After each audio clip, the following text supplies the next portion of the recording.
المسيح قام من بين الأموات ووطئ الموت بالموت ووهب الحياة للذين في القبور. No princípio, criou Deus o céu e a terra. O céu são as realidades espirituais, é o mundo dos anjos. E a terra é o universo material. Deus, sumamente glorioso, perfeito, infinito, que se basta a si próprio, ele todavia quis manifestar a sua glória extrinsecamente, fora de si, criando então, do nada, todas as coisas que existem. E ele cria então, em primeiro lugar, o aspecto mais perfeito e mais nobre, que é o mundo espiritual dos anjos. Deus é um puro espírito, e ele criou anjos que são puros espíritos e fez cada um das miríades de anjos, das 9 hierarquias,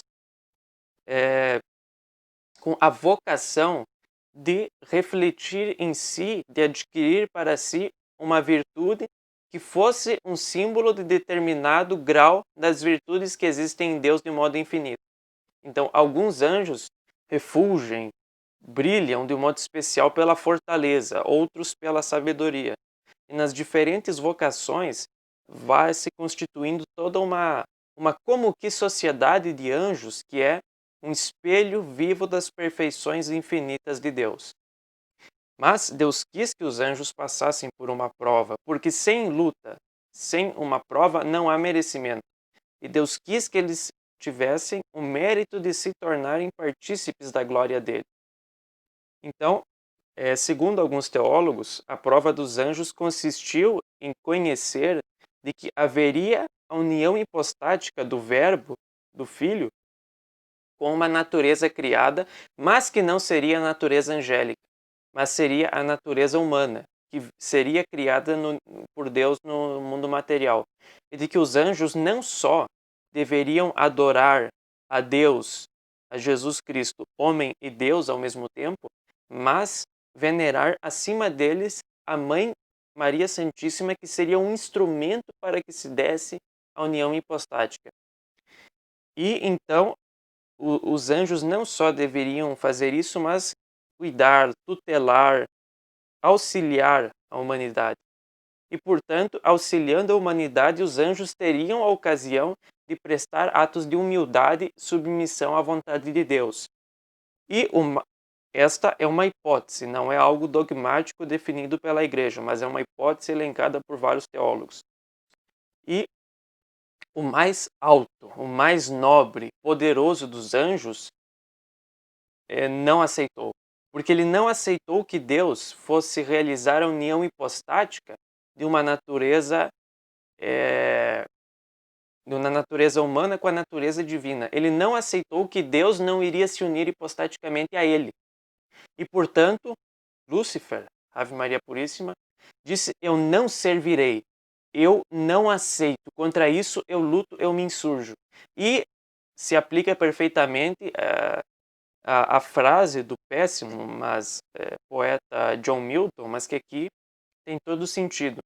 É melhor ser rei no inferno do que servo nos céus. Foi essa a lógica do maligno, e ele preferiu se degradar, se depravar, para que toda a criação de Deus fosse abalada e ele se vingasse de Deus. Já que o plano de Deus não vai se realizar conforme eu quero, então eu farei tudo possível para destruir e fazer fracassar esse plano. E contra isso, então, São Miguel Arcanjo disse: quem como Deus?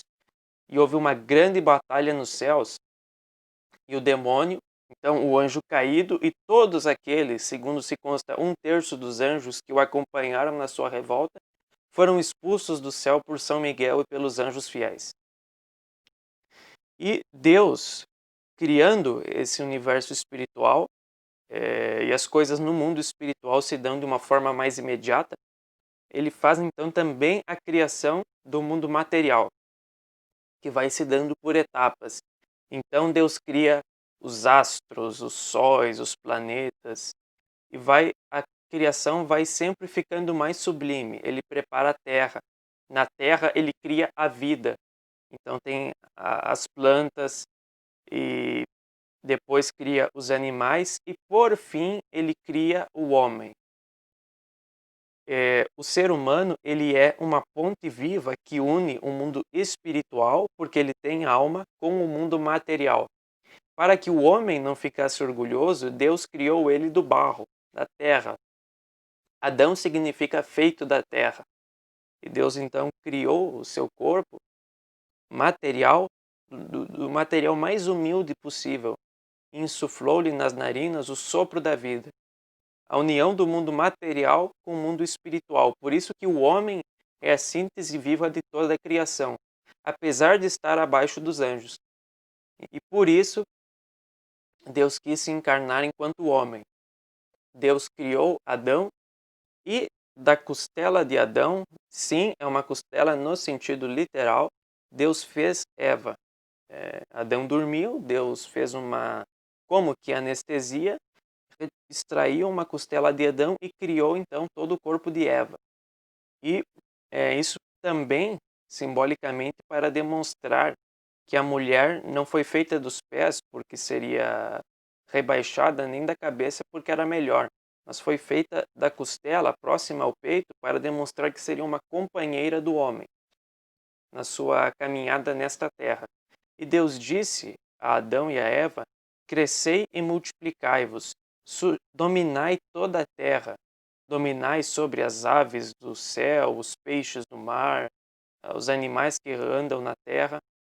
Deus constituiu Adão como rei de toda a criação.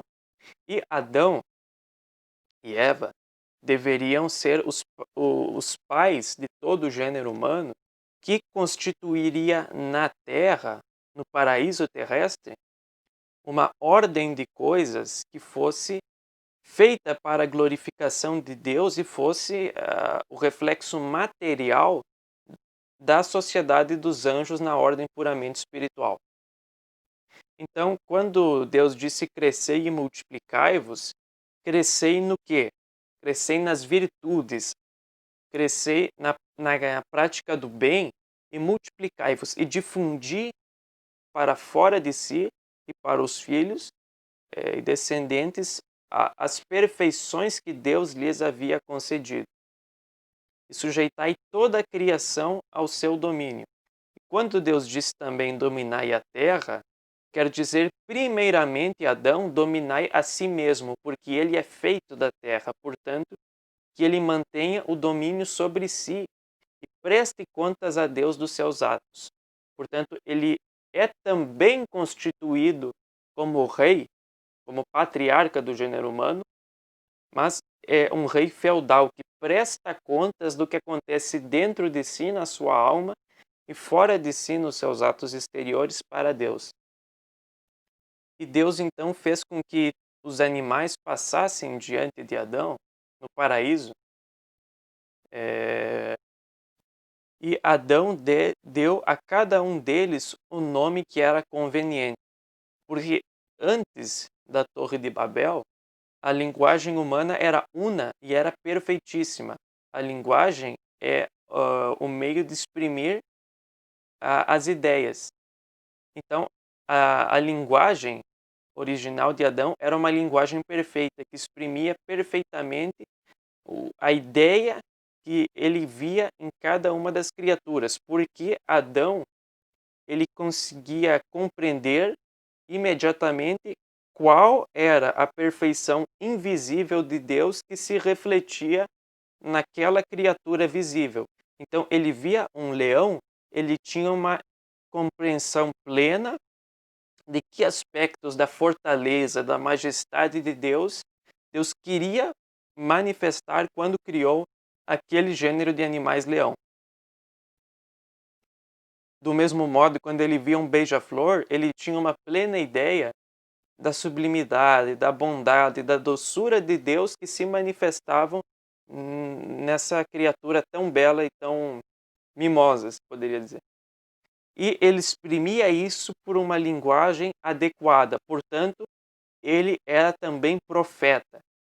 porque ele sabia ler inteiramente a criação de Deus como um livro vivo que cantasse a glória de Deus.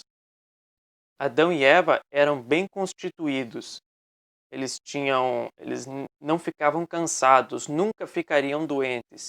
Viveriam com pleno domínio de si mesmos. A inteligência iluminava a vontade, e a vontade governava harmonicamente toda a sensibilidade.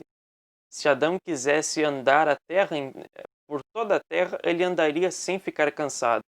Os animais lhe obedeciam e bastava um aceno para que qualquer animal viesse ou se afastasse dele, como ele quisesse, porque eles reconheciam nele o rei da criação. Nunca ficaria doente, era impassível, não passaria pelas misérias da fadiga, das dores, e eles criariam toda uma sociedade voltada para a glorificação de Deus, se difundindo por todo o paraíso, sujeitando e modelando a criação para a glória de Deus. E Deus constituiu Adão como rei, como profeta e também como sacerdote. O que é um sacerdote?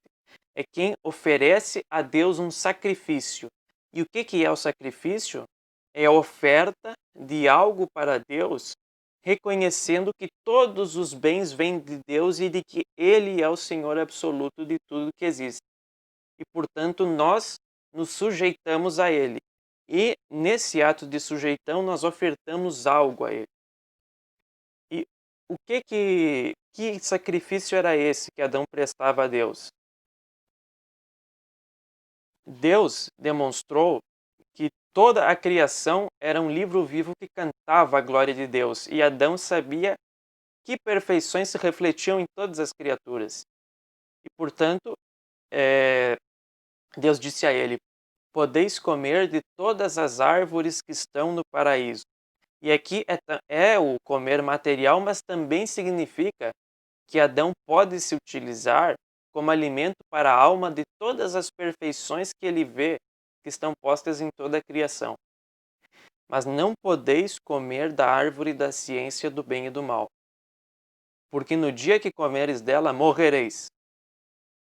E aqui, isso também é uma árvore material, existiu historicamente, mas o significado mais profundo é o seguinte: Adão pode entender toda a criação, mas ele não deve querer alimentar a sua alma com o conhecimento do bem e do mal. O que vem a ser isso? Adão foi feito para conhecer o bem. Então, por que Deus disse não comereis, não tereis o conhecimento do bem e do mal? Porque o bem todas as criaturas têm algum bem, são boas naturalmente. Elas podem se corromper e se degradar, como aconteceu com o demônio, mas a natureza de todos é boa, até no maligno, porque é uma natureza angélica. Mas o bem de Deus é infinito, é absoluto, é supremo. E se a nossa inteligência apreendesse o bem infinito de Deus, nós seríamos deuses, porque nós seríamos iguais a Deus. Não cabe, não há espaço na nossa inteligência para compreender o bem infinito e absoluto. Somente o Filho conhece o Pai por inteiro. Por isso que a visão beatífica no céu, ela sempre se renova e sempre amplia, e nunca vai se exaurir.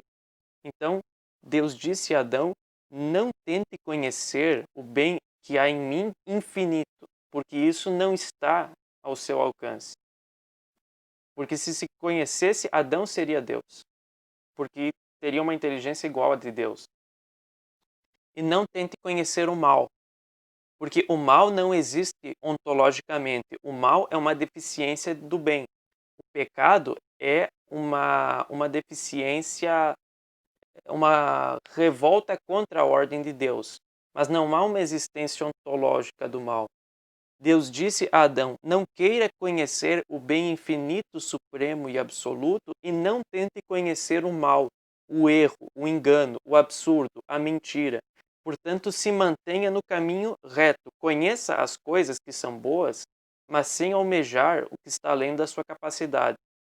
E sem almejar conhecer o nada, conhecer o não ser, conhecer o mal, conhecer o pecado. Portanto, mantenha-se no caminho reto, mantenha-se na prática da virtude dentro dessas condições. E, portanto, oferte a mim essa renúncia, que é de tentar conhecer o bem e o mal, e ofereça o sacrifício de não comer deste fruto. Podeis fazer todo o resto, mas esta proibição eu lhe imponho, este é o mandamento. Então, Deus constituiu Adão como rei, como profeta, como sacerdote. E patriarca do gênero humano, ele deveria sujeitar toda a criação, estabelecendo uma ordem temporal e religiosa voltada para a glorificação de Deus. Mas o perigo espreitava, e o maligno, que havia sido expulso dos céus, rondava o paraíso. Nós vamos ver no próximo vídeo.